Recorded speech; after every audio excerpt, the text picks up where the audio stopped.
छैन के क्या सफा छ के ओ मा देखेको हो यस्तो सफा छ ल मा कसम नेपाली लिचीमा किरा हुन्छ भन्थे नि त यहाँ माथि तर यसमा छैन के बबाल रहेछ हैन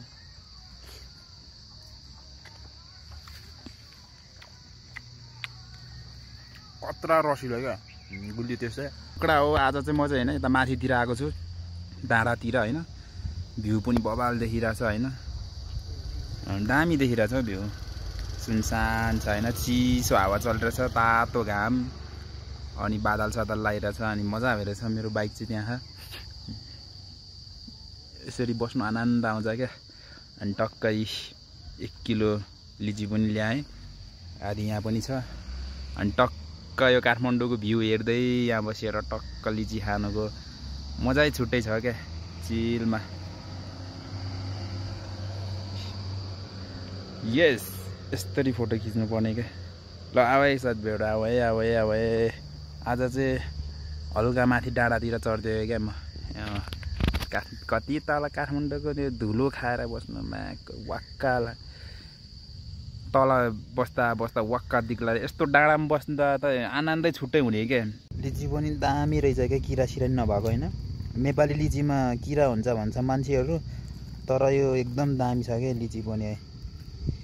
किरा सिरा पनि छैन खै हामीले खाँदाखेरि त हैन बबाल छ बबाल आइच खाए त गाइस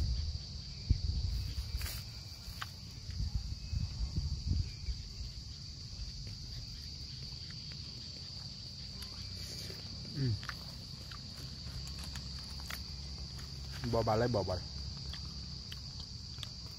यति खायो मजा आयो ल 1 केजी लिची खाइसक्छु कि सक्दिनँ हेरौँ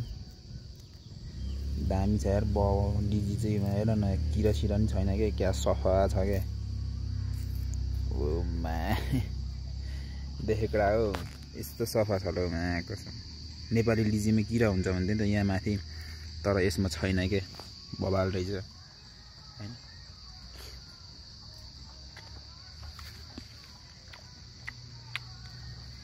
कत्रा रसिलो क्या गुलियो त्यसै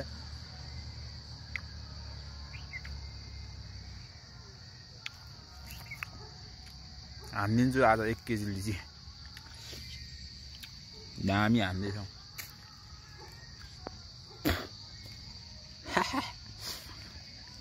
पकडा हो मैले चाहिँ खाइसकिनँ हैन यति चाहिँ बाँकी भयो हेर्दाखेरि चाहिँ हैन 1 केजी खाइसक्छु जस्तो लाग्थ्यो हैन तर खाँदै जाँदाखेरि नसकिँदो रहेछ यति चाहिँ बाँकी भयो अब चाहिँ जानुपर्ने हुन्छ म ल यता अर्को भिडियोमा भेटौँला बाई